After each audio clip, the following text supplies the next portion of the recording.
श्रवण करेंगे मार्कंडेय महर्षि को माया का दर्शन कैसे हुआ। श्रीमद् भागवतम का 12वां स्कंद अध्याय 9। संसार में जीव को किस किस प्रकार की इच्छाएं हो सकती है और मुनियों को भी किस प्रकार से इच्छा हो सकती है। वैसे तो संसार में सारे जीव माया के द्वारा ही भ्रमित है, गुणों में बद्ध है। तो जीव तो ये चाहता है कि माया से मुक्ति हो, लेकिन मार्कंडेय मुनि ने विशेष प्रकार की इच्छा की। इसको आज हम श्रवण करेंगे। पिछले अध्याय में हमने श्रवण किया था कि मार्कंडेय महर्षि ने पिता महाराज मृकंड मुनि के द्वारा ज्ञान की प्राप्ति की, ब्रह्मचर्य का पालन किया, भगवान की भक्ति की। तो फिर आगे क्या हुआ कि भगवान का उन्हें दर्शन हुआ।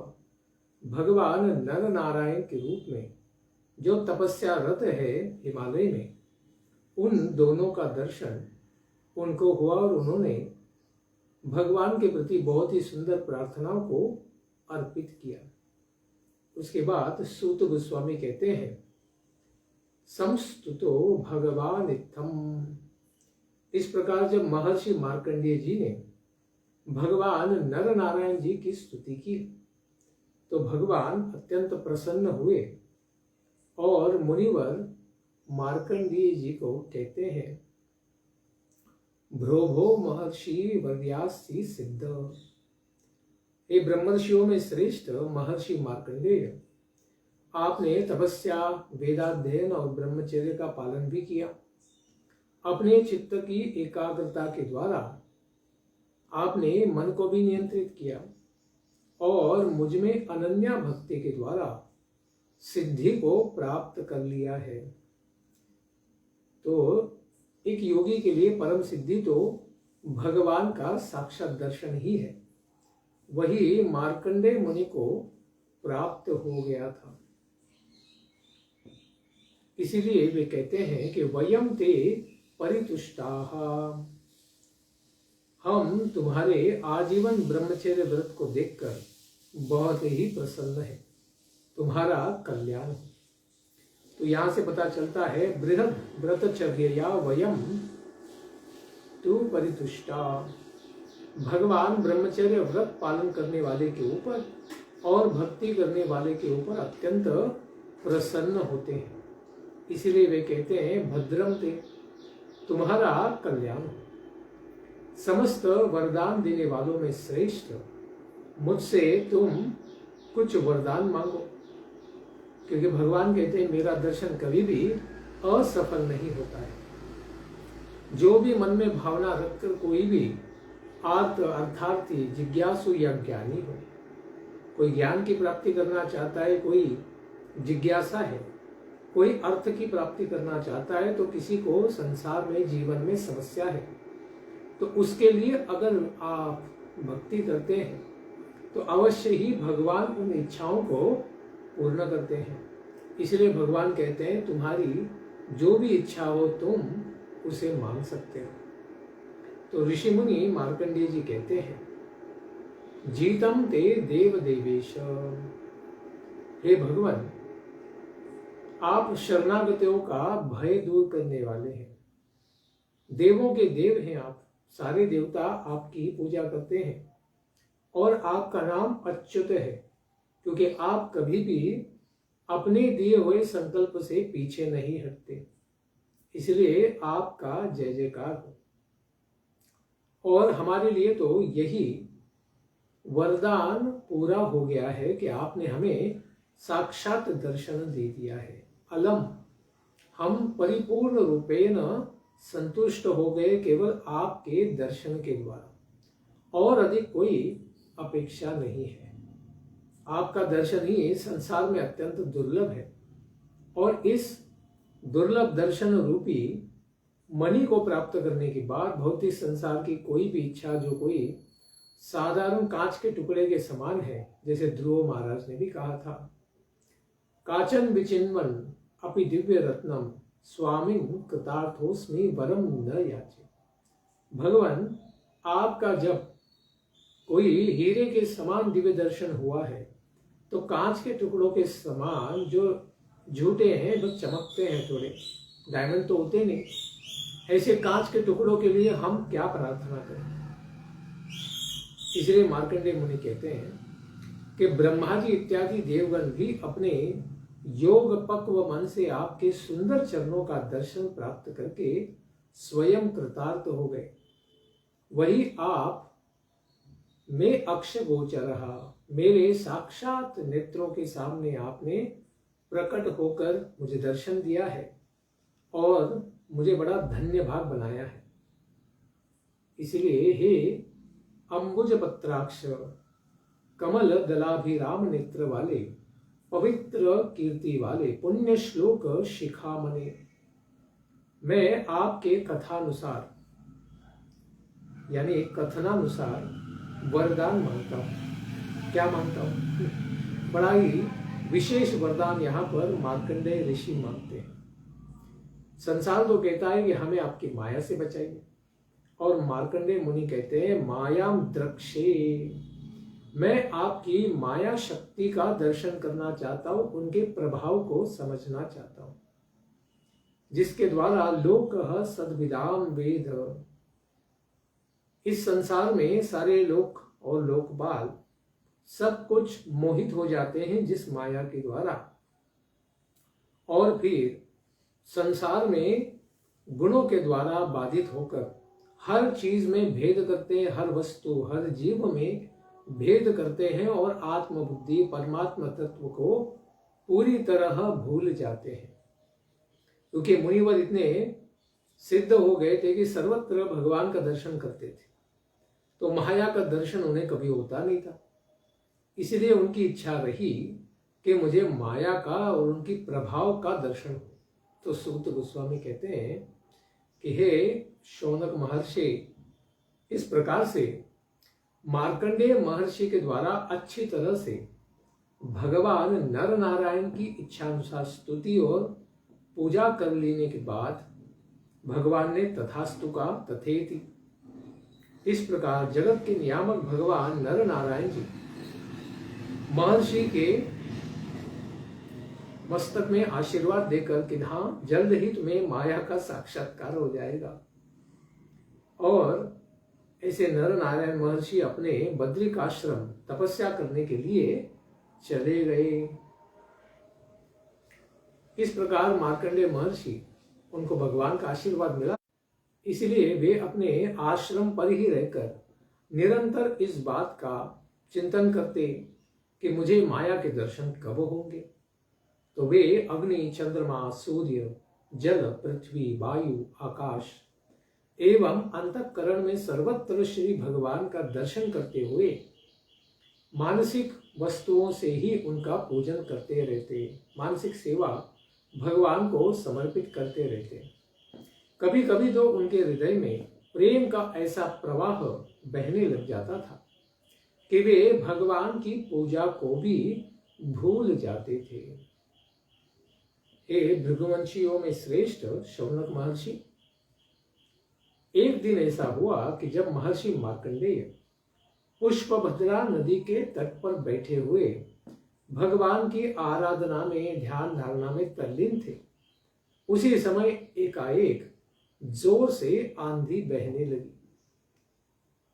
आंधी के कारण जोर जोर से सू सू करके आवाज बहने लगा, बहुत जोर से आवाज होने लगा।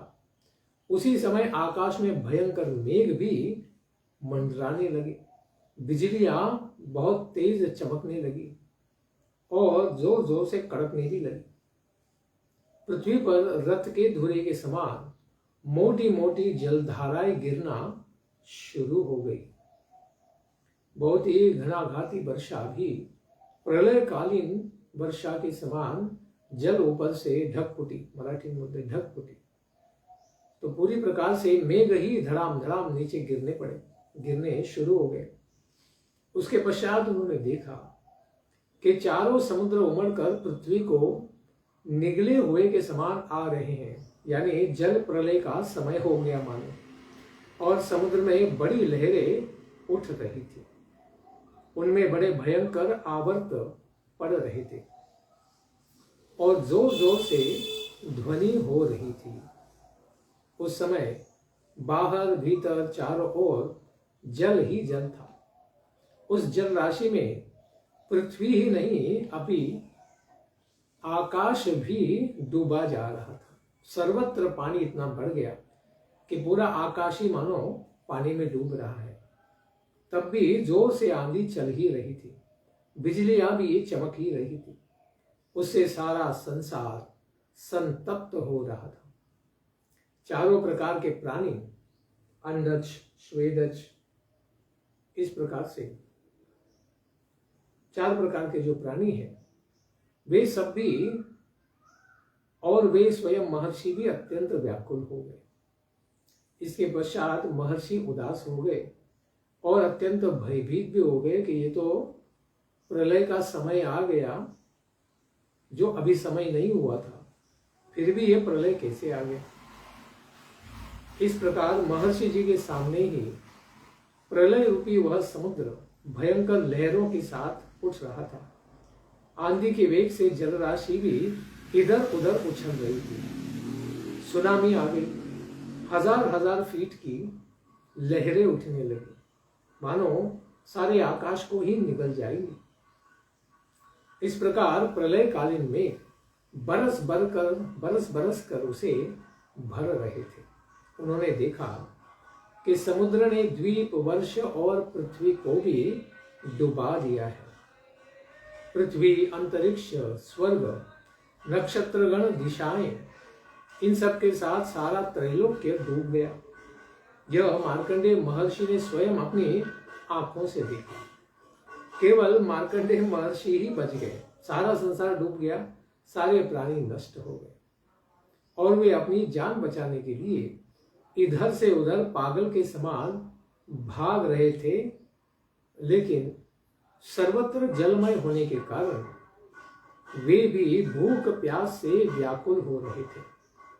किसी और बड़े बड़े मगरमच्छ तो किसी और तिमिंगिल, जो सबसे बड़ी मछली मानी जाती है, जो आजकल दिखती नहीं है, वो अलग युगों में दिखती है, कलयुग में उसका दर्शन होता नहीं। ऐसी तिमिंगिल फिश जो एक साथ ही पूरे टाइटैनिक को खा जाएगी, इतनी बड़ी फिश उन पर टूट पड़ने लगी, उनके ऊपर आक्रमण करने लगी। किसी और हवा का झोंका आता तो किसी और से लहरों के थपेड़े उनको घायल कर दिया करते थे। इस तरह भटकते हुए वे घोर अंधकार में पड़ गए। वे बेहोश हो गए और इतना थक गए कि उन्हें पृथ्वी और आकाश का भी पता नहीं चल रहा था। उसी भंवर में वे पड़ जाते तो कभी चंचल तरंगों से प्रताड़ित होते, यहां से वहां थपेड़े खा रहे थे, क्योंकि पृथ्वी अभी थी ही नहीं, सर्वत्र जल ही जल था। बस पानी में डूबे नहीं, इसके लिए बड़ा प्रयास कर रहे थे। परस्पर में ही घात करने वाले जल जंतुओं के वे एक दूसरे को शिकार बना रहे थे। इस सब को देखकर भी मार्कंडेय जी को खाने के लिए अभी जलचर भी एक दूसरे में युद्ध करने लगे। कहीं पर वे शोकग्रस्त हो जाते तो कभी मोहग्रस्त हो जाते कि ये अभी क्या होने वाला है, तो कहीं पर दुखी हो जाते, बड़ा ही दुख का अनुभव करते, तो कहीं उन्हें सुख भी होता।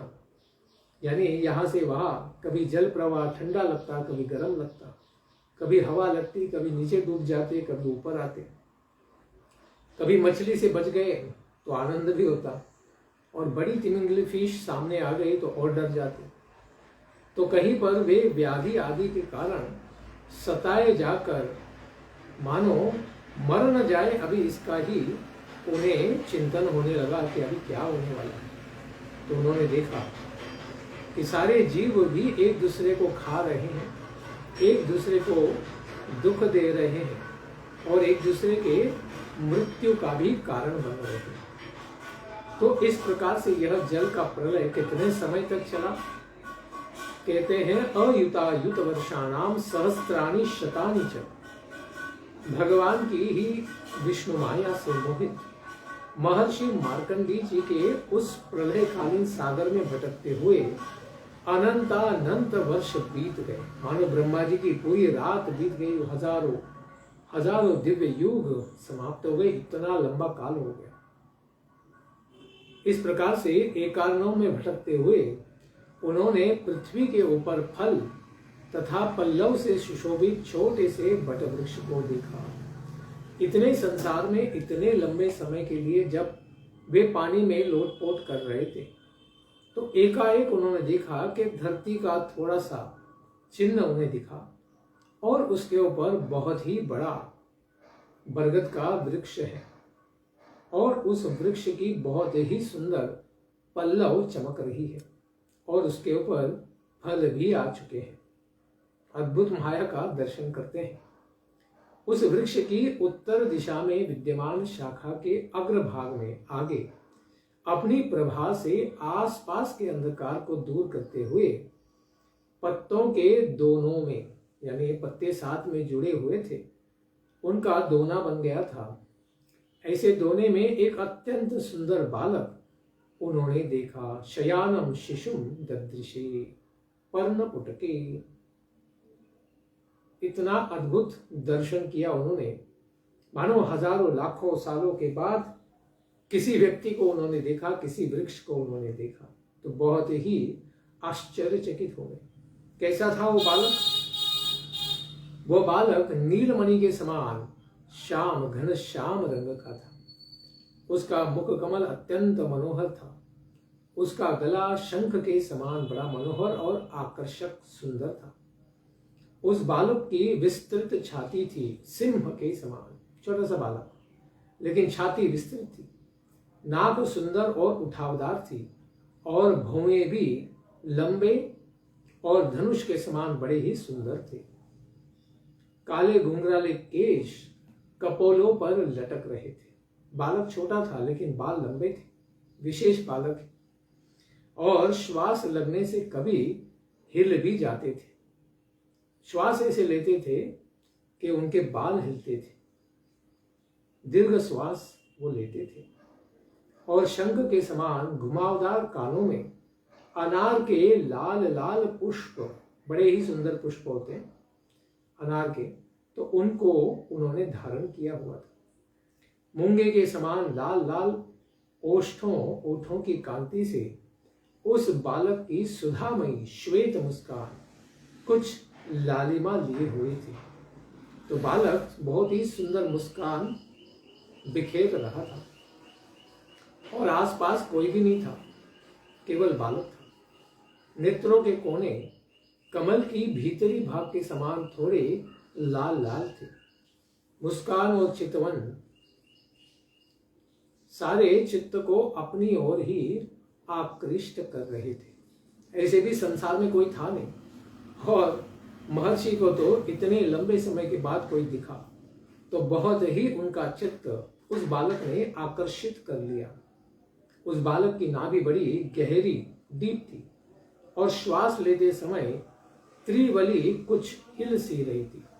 उनके पेट के ऊपर बहुत ही सुंदर 3 वलयांकित रेखाएं बनी हुई थी और जब बालक श्वास लेता था तो वे धीरे धीरे हिलती थी, जैसे समुद्र में लहरें धीरे धीरे आती हैं। ऐसे मनोहर अंगुलियों वाले दोनों हाथों से वे बालक क्या कर रहे थे? अपने ही चरण कमल के अंगूठे को मुख में डालकर वे चूस रहे थे। वे आश्चर्यचकित थे कि ये अंगूठा इतना मधुर अमृत के समान मीठा क्यों है। इसलिए मानो उस चरणाम्बुजम, अपने चरण कमल रूपी दिव्य अमृत देने वाले उस पुष्प को ही मानो अपने मुख में लेकर बालक अमृत ही पी रहा था। इस प्रकार अत्यंत सुंदर विस्मयकारी बालक को देखकर विप्रवर्य महर्षि मार्कंडेय बड़े ही आश्चर्यचकित हो गए और उस बालक को देखते ही महर्षि मार्कंडेय जी ने हजारों लाखों वर्ष का जो श्रम पाया था, जो थके थे, वो सारा श्रम उनका जाता रहा, नष्ट हो गया। और उस बालक को देखने से इतना आनंद का अतिरेक हुआ कि उनका हृदय कमल और नेत्र कमल विकसित हो गए। उनका सारा शरीर रोमांचित हो गया। वे अद्भुत भावों से भर गए और उससे पूछने के लिए बालक के सन्निकट आ गए कि भाई ये बालक कौन है, कैसे आ गया, इधर है कोई नहीं। तो ये बालक वट वृक्ष के पत्तों के ऊपर दोने में क्या कर रहा है। इस प्रकार महर्षि मार्कंडेय अभी तो बालक के पास पहुंचे भी नहीं थे, तैरकर स्विमिंग करके उनके पास जा रहे थे कि उस शिशु के श्वास लेने से ही दीर्घ कि उसके पेट में उसी तरह वे चले गए नाक के द्वारा, जैसे किसी के मुख मार्ग से मच्छर उसके पेट में चला जाए। एक बार बहुत मच्छर हो गए थे और लाइट चली गई थी, तो हमारे नाक से एक मच्छर अंदर चला गया और हमने जल्दी से मुंह खोलकर उसको हवा बाहर फेंकी, तो मुंह से वो मरा हुआ मच्छर मर गया था, वो बाहर आ गया। तो यहाँ पर वही उदाहरण, उसी प्रकार का उदाहरण दिया गया है, लेकिन यहाँ पर उदाहरण है कि मच्छर मुंह के द्वारा पेट में चला जाता है। इस प्रकार वो बालक भले ही छोटा सा बालक था, लेकिन पास में जाने से पहले ही वो शिशु होने पर भी इतना बड़ा था कि मार्कंडेय महर्षि पूरे के पूरे उनके नाक के छिद्र से उनके पेट में चले गए और पेट में जाकर वे सारी सृष्टि को उसी तरह से देखते हैं जैसे कि इतने महान प्रलय के पहले पूर्व में उन्होंने उसको दर्शन किया था। यानी वो सारा प्रलय का पूरा चित्र गायब हो गया और उन्होंने उस बालक के उदर में जाकर नई सृष्टि जो पूर्ववत थी उसी का दर्शन किया। इस प्रकार बड़े आश्चर्यचकित हो गए और मोहवशात कुछ भी नहीं सोच सके कि ये क्या है और ये कैसे हो गया। इसलिए खम रोदसी, महर्षि मार्कंडेय जी ने उस बालक के उदर में क्या देखा? ज्योतिमंडल, पर्वत, समुद्र, द्वीप, वर्ष, दिशाएं, देवता, दैत्य, वन, देश, नदियां, नगर, खाने, किसानों के गांव, अहीरों की बस्तियां, आश्रम, वर्ण, उन सबके आचार विचार प्रचार व्यवहार, पंच महाभूत, सारे पंच महाभूतों से बने हुए प्राणियों के शरीर तथा सारे पदार्थ, अनेक युग यानी चारों युग तथा भगवान ब्रह्मा जी के कल्पों के भेद से युक्त काल आदि सब कुछ मूर्तिमंत उन्होंने दर्शन किया। इतना ही नहीं है, जिन देशों, कालों और वस्तुओं के द्वारा जगत का सारा व्यवहार संपन्न होता है वह सब कुछ वहां विद्यमान था। यह संपूर्ण विश्व नहीं होने पर भी वहां सत्य के समान प्रतीत होते हुए उन्होंने देखा। सारे अखिल ब्रह्मांड को उन्होंने देखा, जिस प्रकार से माता यशोदा ने बालक कृष्ण के मुख में सारा ब्रह्मांड देखा था। इसी प्रकार से विश्व रूप का दर्शन यहाँ मार्कंडेय मुनि को प्राप्त हो गया। इस प्रकार महर्षि मार्कंडेय वट पत्रशायी भगवान के उदर में हिमालय पर्वत को, उस पुष्पवाह नदी को जहां उनका आश्रम था उसको भी वो दर्शन करते हैं और अपने आश्रम को भी दर्शन करते हैं और साथ में आसपास रहने वाले विद्यमान ऋषियों और उनके भी आश्रम को दर्शन करते हैं।